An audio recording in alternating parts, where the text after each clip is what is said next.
Class 10 আজকে class 9 আজকে তোমাদের পড়বো আমি শব্দ। শব্দ আমরা মোটামুটি সবাই জানি যে যা কিছু আমাদের শুনতে পাই সেটাই হলো কি শব্দ। আমরা যে 8 প্রকার শক্তি পড়ে এসেছি, একটু ছোটোবেলায় হয়তো পড়েছি, সেই 8 প্রকার শক্তির মধ্যে শব্দ এক প্রকার শক্তি। আজকে যেটা আমাদের আলোচ্য বিষয় সেটা হলো এই শব্দ কি, শব্দ কোথা থেকে উৎপত্তি হয় আর শব্দ কিভাবে আসা যাওয়া করে, এটাই হলো আমাদের আজকে আলোচ্য বিষয়। আচ্ছা, ফার্স্টে আমরা প্রথম পড়ব শব্দ যেখান থেকে উৎপত্তি হয় বা শব্দের উৎস, তাকে বলা হয় কি সনক। সনক বা শব্দের উৎস কি করে? শব্দ তখনই উৎপন্ন হয় যখন কোনো জিনিস কম্পিত হয়। ধরো টেবিলের মধ্যে আমরা একটা জায়গায় আঘাত করলাম, তাহলে দেখলাম জোরে একটা আওয়াজ হলো, তাহলে কি টেবিলের কণাগুলো বা টেবিলটা কাঁপার ফলে একটা শক্তি উৎপন্ন হচ্ছে, যেটা আমাদের শ্রবণযন্ত্রে কী করছে, একটা অনুভূতি সৃষ্টি করছে, যার ফলে আমরা যেটা শুনতে পাচ্ছি সেটাই হলো কি আমাদের কাছে শব্দ। এই পরীক্ষাটা করার জন্য একটা কাজ করা যেতে পারে, যদি এর ওপর কিছু বালি ছড়িয়ে দেওয়া যায়, দিয়ে তারপর এটাকে টেবিলটাকে সজোরে আঘাত করা যায় হাতুড়ি দিয়ে, তাহলে আমরা দেখব কি বালিগুলো কিন্তু নড়ে চড়ে গেল। কেন নড়ে চড়ে গেল? কারণ টেবিলটায় আঘাত পড়ার ফলে এমনিতে চোখে না দেখে বুঝলেও যদি বালি ছড়িয়ে রাখি বা কিছু এরকম হালকা জিনিস ছড়ানো থাকে, তাহলে দেখা যাবে যে টেবিলের কম্পনের ফলে বালিগুলোও কিন্তু নিজেদের স্থান পরিবর্তন করলো, তাহলে বা কেঁপে গেল। কেঁপে যাওয়ার ফলে আমরা বুঝতে পারবো যে হ্যাঁ, টেবিলটা কেঁপেছে, তাই আমাদের শব্দ উৎপন্ন হয়েছে। তাহলে একটা জিনিস আমরা জানতে পারলাম, সনক বা শব্দ যেখান থেকে তৈরি হবে সেটার কাঁপার ফলে আমাদের শব্দ উৎপন্ন হয়। তাহলে এটাই আমরা লিখে ফেলি। তাহলে শব্দ সম্পর্কে আমরা ফার্স্ট যেটা জানলাম, কোনো বস্তুর কম্পনের ফলে শব্দ উৎপন্ন হয়। আর প্রথমেই আমি বলেছিলাম কি শব্দ এক প্রকার শক্তি। তা শব্দ সম্পর্কে দ্বিতীয় পয়েন্ট হলো কি আমাদের শব্দ এক প্রকার শক্তি। ঠিক আছে, তাই 2 নম্বর পয়েন্ট লিখে দিলাম কি শব্দ এক প্রকার শক্তি। এবার বলছে যে কম্পনের ফলে যে শব্দ উৎপন্ন হয়, তাহলে এই কম্পনটা কি? কম্পনটা আমরা খুব সাধারণ একটা উদাহরণ দিয়ে বুঝতে পারি, যে কোনো কিছু ধরো তোমাদের দুলছে, একটা দড়ি থেকে আর একটা দড়ি বেঁধে একটা বল বা ঢিল ঝুলিয়ে দিলে, এবার ঢিলটাকে যদি এক সাইডে টেনে ছেড়ে দাও, তাহলে দেখবে ঢিলটা ধরো এতে টেনে ছেড়ে দিলে ঢিলটা 0 থেকে এতে গেল, আবার ব্যাক করে এই বিতে যাবে। এইভাবে কিছুক্ষণ ঢিলটা দুলতে থাকবে। এই যে একটা নির্দিষ্ট টাইম ধরে ঢিলটা দুলতে থাকলো, এটাকেই বলা হয় কি কম্পন। মানে একটা নির্দিষ্ট টাইম অন্তর একদিকে যাবে, সেখান থেকে গিয়ে আবার ফিরে আসবে, এটাকেই বলা হয় কি কম্পন। এবার কম্পন আর কম্পাঙ্ক দুটো শব্দ আমাদের পড়তে হবে। কম্পন কাকে বলে? যে একটা সময় অন্তর কোনো বস্তু যদি একদিকে যায় আবার ফিরে আসে, আবার যায় আবার ফিরে আসে, তাকে বলা হয় কম্পন। আর সেই কম্পনের সাথে রিলেটেড আর একটা ওয়ার্ড আছে আমাদের, সেটা হলো কি কম্পাঙ্ক। কম্পাঙ্ক কি? 1 সেকেন্ডে কোনো বস্তু যতবার যাতায়াত করবে সেটাই হলো আমাদের কম্পাঙ্ক। তাহলে কম্পনটা আমরা লিখে ফেলি। তাহলে লিখেছি কি কোনো গতিশীল কণার একই পথে বারবার যাতায়াত করা, এটাকেই বলা হচ্ছে কি কম্পন। এবার কম্পাঙ্কটা কি?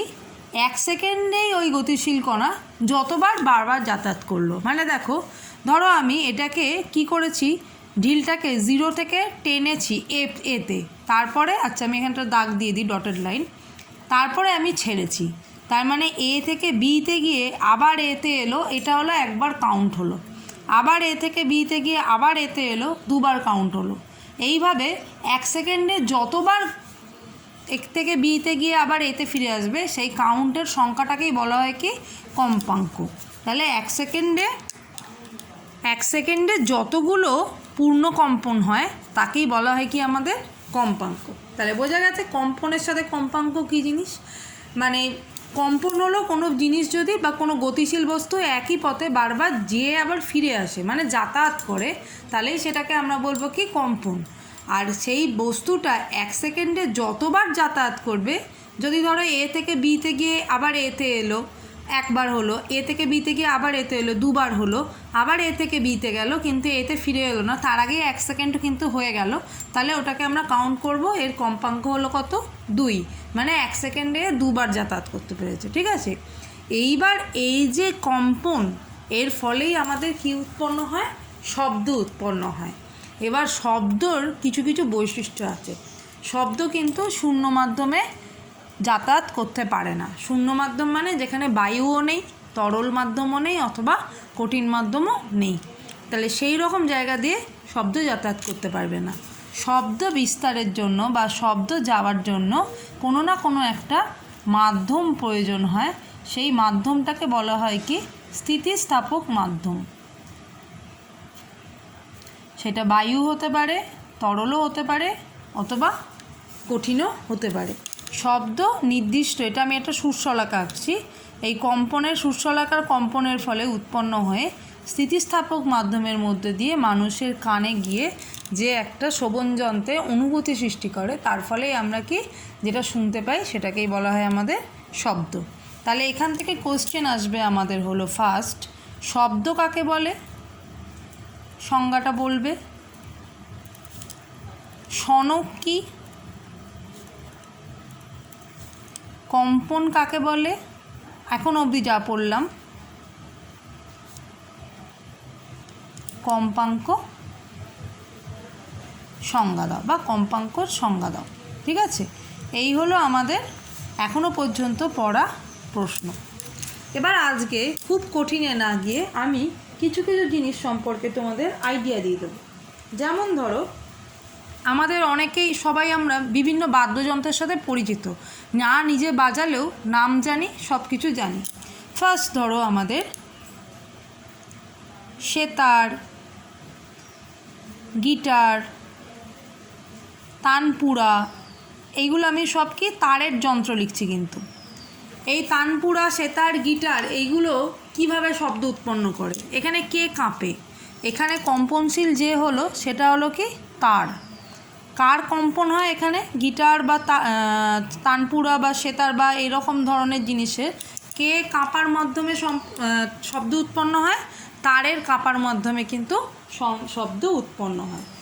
আবার ধরো তবলা, তারপর ঢোল, এই ধরনের জিনিসগুলো, তবলা, ঢাক, ঢোল, এই জিনিসগুলোতে কি কাঁপার মাধ্যমে হয়, ওই যে তবলা, ঢোল বা ঢাকের ওপর যে পাতলা টান টান করা একটা চামড়া থাকে, সেই চামড়ার ওপর কিন্তু আমরা লাঠি বা হাত দিয়ে আঘাত করি, সেই টান টান করা চামড়ার কম্পনের ফলে কিন্তু আমাদের কি উৎপন্ন হয়, শব্দ উৎপন্ন হয়। তাহলে এখানে কম্পন হয় কার, টান করা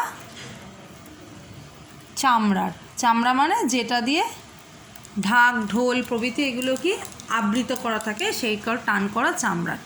আচ্ছা, নেক্সট ধরো আমাদের হারমোনিয়াম জাতীয় জিনিস আছে, হারমোনিয়াম, বাঁশি, স্যাক্সোফোন, এগুলোতে কি হয়, হারমোনিয়াম, তারপর বাঁশি, পিয়ানো, এই জিনিসগুলোতে কিভাবে শব্দ উৎপন্ন হয়। বাঁশিটা তোমরা সবাই জানো, ফুঁ দিয়ে, সানাই ফুঁ দিয়ে, তারপর হারমোনিয়ামের রিড আছে, পিয়ানোরও রিড আছে। তা এই ধরনের জিনিসগুলো কি করে শব্দ উৎপন্ন হয়, বাঁশিতে, বাঁশির মধ্যে কিন্তু কিছু থাকে না, বাঁশিটা একদম পুরো ফাঁপা নল টাইপের থাকে, আর 2-1টা ফুটো থাকে যেগুলো দিয়ে মানে আওয়াজটাকে পাল্টানো হয়। তো সেই যে নল বা বায়ুটা রয়েছে বাঁশির মধ্যে, এই বায়ুটাকেই কিন্তু ফুঁ দিয়ে কি করা হয়, কম্পন করা হয়। তাহলে বাঁশির মধ্যে কার কম্পন বা হারমোনিয়ামের মধ্যে কার কম্পনের ফলে শব্দ উৎপন্ন হয়, বায়ুর কম্পনের ফলে শব্দ উৎপন্ন হয়। বোঝা গেছে? তাহলে এগুলো আমাদের কয়েকটা ইনস্ট্রুমেন্ট সম্পর্কে ধারণা নিয়ে রাখলাম যে আলটিমেট কী হয়, কম্পনের ফলেই আমাদের শব্দ উৎপন্ন হয়। এবার আজকে যেগুলো পড়বো, কয়েকটা শব্দ সম্পর্কে কয়েকটা ছোট ছোট সংজ্ঞা আমাদের পড়তে হবে। দেখো, সেই শব্দগুলোই আমরা, এই সংজ্ঞাগুলোই আমরা আজকে পড়ব।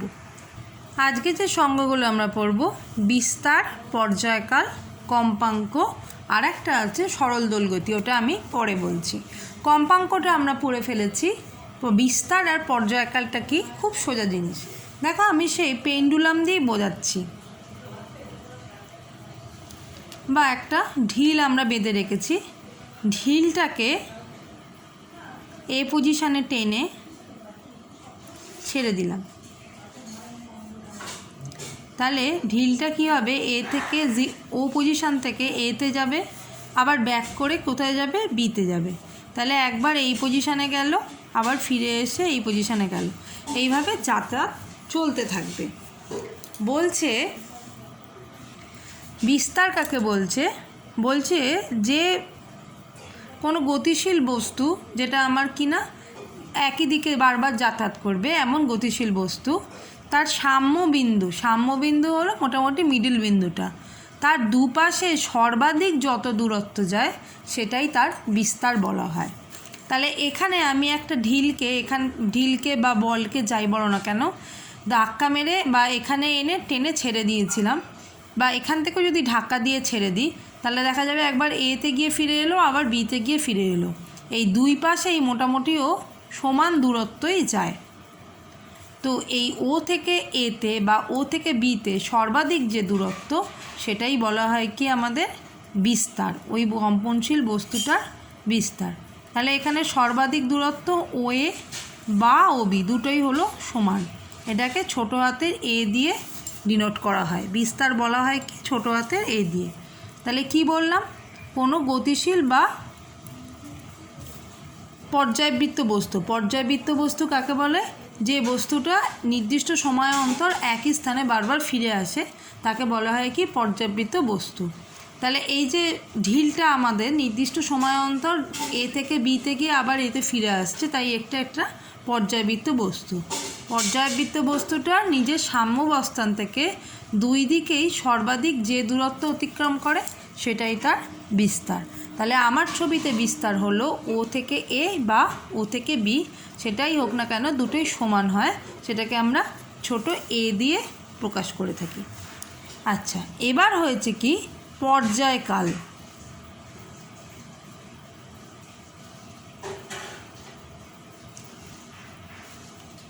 এই যে এ থেকে বিতে গিয়ে পুনরায় এতে ফিরে এলো, এটাকে আমরা কি বলেছিলাম, কম্পন বলেছিলাম, তাই তো, একটা গোটা কম্পন বলেছিলাম। মানে কোনো স্থান থেকে শুরু করলো পর্যায়বৃত্ত বস্তুটা, একটা স্থানে গিয়ে আবার সেই স্থানে ফিরে আসতে যে সময় নেয় সেটাকেই বলা হয় কি পর্যায়কাল। আচ্ছা, তাহলে কি আমরা এটাকে জেনে নিলাম কি পর্যায়বৃত্ত গতি। তাহলে কি হবে এটা, পর্যায়বৃত্ত গতিতে কোনো বস্তু এই এ থেকে বিতে গিয়ে আবার এতে ফিরে আসা, এই টার্মটাকে বলা হয় একটি পূর্ণ কম্পন। একটি পূর্ণ কম্পন সৃষ্টি করতে যে সময় নেয়, ঠিক আছে, সময় নেয়, তাকে তার পর্যায়কাল বলে।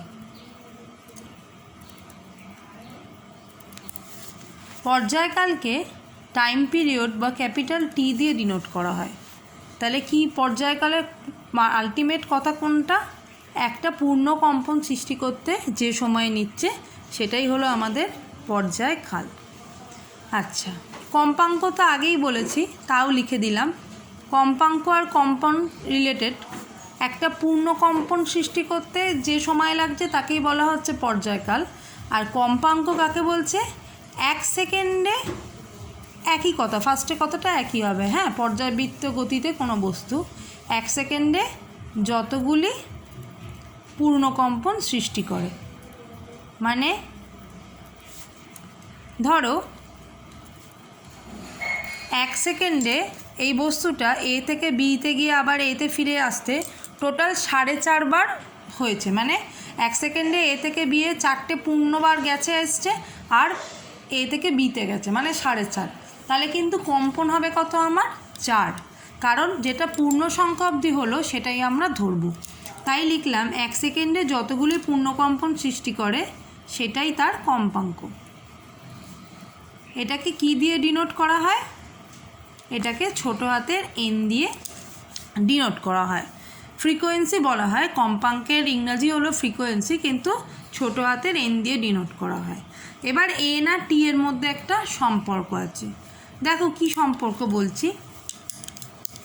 ধরো n সংখ্যক পূর্ণ কম্পনে সময় নেয় কত? 1 সেকেন্ড। ঠিক আছে, সুতরাং একটি পূর্ণ কম্পনে কত সময় নেবে? 1/n second. কম্পাঙ্কে সময়টাকে সেকেন্ড দিয়ে ধরা হয়। 1 সেকেন্ডে যতগুলো পূর্ণকম্পন সৃষ্টি হয় সেটাকেই তার কম্পাঙ্ক বলে। তাহলে বলতে পারি যে এনখানা গোটা কম্পন ক সেকেন্ডে হয়? 1 সেকেন্ডে। তাহলে উল্টো কথাটা লিখলাম, একটা পূর্ণকম্পন হয় কতে? 1/n সেকেন্ডে। ঐকিক নিয়মে ফেলে দিয়েছি। এবার একটা পূর্ণকম্পন সৃষ্টি হতে যে সময় লাগে তাকেই আমরা কি বলেছি? পর্যায়কাল টি। তাহলে 1/n যা, টিও তাই। তাহলে এখান থেকে সম্পর্ক লেখা যায় টি = 1/n। মানে কোনো পর্যায়বৃত্ত বা পর্যায় গতিশীল কোনো বস্তুর যদি কম্পাঙ্ক দেওয়া থাকে তাহলে তার পর্যায়কাল বার করব কী করে? 1/ সেই কম্পাঙ্ক দিয়ে ভাগ করে। এবার ইউনিট সম্পর্কে একটু কথা বলে নিই। বিস্তারের ইউনিট হলো, যেহেতু দূরত্ব মেজার করা হচ্ছে, সিজিএস পদ্ধতিতে এর ইউনিট হলো সেন্টিমিটার। পর্যায়কাল যেহেতু সেকেন্ড সময়, তাই এর ইউনিট হলো সেকেন্ড। কম্পাঙ্ক যেহেতু সংখ্যা বা পূর্ণ কম্পন যেহেতু, সেটাকে বলা হয় সাইকেলস, সাইকেল পার সেকেন্ড, বা এটাকে বলা হয় হার্জ। বাংলায় হলো হার্জ। ঠিক আছে, তাহলে আমরা পড়ে নিলাম যে কম্পাঙ্কের একক কী, পর্যায়কালের একক কী, আর বিস্তারের একক কী। আশা করি বিস্তার, পর্যায়কাল আর কম্পাঙ্ক সম্পর্কে সবাই বুঝেছো। জাস্ট নিজেরাই একটা দড়ির মধ্যে একটা ঢিল ঝুলিয়ে দেবে, দিয়ে একটা টান করে ছেড়ে দেবে। ছেড়ে দিয়ে ঘড়ি হাতে নিয়ে দেখবে 1 সেকেন্ডে তোমরা যেখান থেকে ছাড়লে সেখানে ফিরে আসছে কবারে। সেই যত বারে 1 সেকেন্ডে যতবার ফিরে আসবে সেটাই তার কম্পাঙ্ক। আর একটা পুরো স্টপওয়াচ যদি নাও, স্টপওয়াচ ছাড়ার সময় জাস্ট কাউন্ট করে নিলে, একবার ফিরে এলেই স্টপওয়াচ বন্ধ করে দিলে, সেইখানে যেখানে গিয়ে ফ্র্যাকশন অফ সেকেন্ডে বন্ধ হলো সেটাই হলো কি আমাদের পর্যায়কাল। ঠিক আছে, এইভাবে মাথায় ঢুকিয়ে নেবে। ফার্স্ট বিস্তারটা কি, যেখানে ছেড়ে দিয়েছিলে মিডিল থেকে যতটা ডিস্টেন্স গেল সেটা স্কেল দিয়ে তোমরা মাপতে পারবে না, হুশ করে গিয়ে চলে আসবে, ছেড়ে দাও। পর্যায়কালটা কি, ধরো তুমি নিয়ে গিয়ে এক জায়গায় ধরে আছো, এবার ছাড়ার মুহূর্তে তুমি স্টপওয়াচ চালু করলে, ফিরে এসে আবার যেই গেল এখানে, তখন গিয়ে স্টপওয়াচ বন্ধ করে দিলে, তাহলে যেই কাউন্টটা করলে সেটা হলো তার পর্যায়কাল। মানে একবারে গিয়ে আবার ফিরে আসতে যে সময়টা নিল সেটা হলো পর্যায়কাল। ওরা ফ্র্যাকশন অফ সেকেন্ড হবে, 1 সেকেন্ডও হবে না। আর কম্পাঙ্ক কি, তুমি ঘড়ি দেখে 1 সেকেন্ড বা স্টপওয়াচ ধরে 1 সেকেন্ডে দেখবে যে যতবার কাউন্ট করে ফেললো সেটাই হলো তার কি কম্পাঙ্ক, মানে যতবার পূর্ণ যাওয়া আসা করলো। বোঝা গেছে? এবার আমি বলেছিলাম কি সরল দোল গতি। সরল দোল গতিটা একটু বলে দিই। পর্যাবৃত্ত গতিটা আমি পড়ালাম না, তবু মুখেই বলে দিলাম। নির্দিষ্ট সময় অন্তর অন্তর কোনো বস্তু যদি একই স্থানে বারবার ফিরে আসে, অবশ্যই গতিশীল বস্তু, তবে তার গতিকে বলা হয় কি পর্যাবৃত্ত গতি। মানে পর্যাবৃত্ত গতিটা কি সার্কুলার পথেও হতে পারে। ধরো একটা গোটা মাঠে একটা মানুষ এই পয়েন্ট থেকে যাত্রা শুরু করেছে, অ্যান্টি ক্লকওয়াইজ গিয়ে ঘুরে ঘুরে বারবার এখানে ফিরে আসছে, আবার ঘুরে ঘুরে বারবার এখানে ফিরে আসছে, এটাকে বলা হয় কি পর্যাবৃত্ত গতি। ঠিক আছে, আর সরল দোল গতিও একটা পর্যাবৃত্ত গতি। সরল মানে এখানে একই রেখা বরাবর যাতায়াত করা। কোনো বস্তু যদি একটা সরল রৈখিক পথে বারবার যাতায়াত করে পুনরায় একই জায়গায় ফিরে আসে, তখন তাকে বলা হয় কি আমাদের সরল রৈখিক গতি। বোঝা গেছে? তাহলে আজকে আমাদের এই পর্যন্তই পড়া থাকবে। এইটুকুনি আমরা ভালোভাবে পড়ব এবং সংজ্ঞাগুলো ভালোভাবে পড়ব। ঠিক আছে?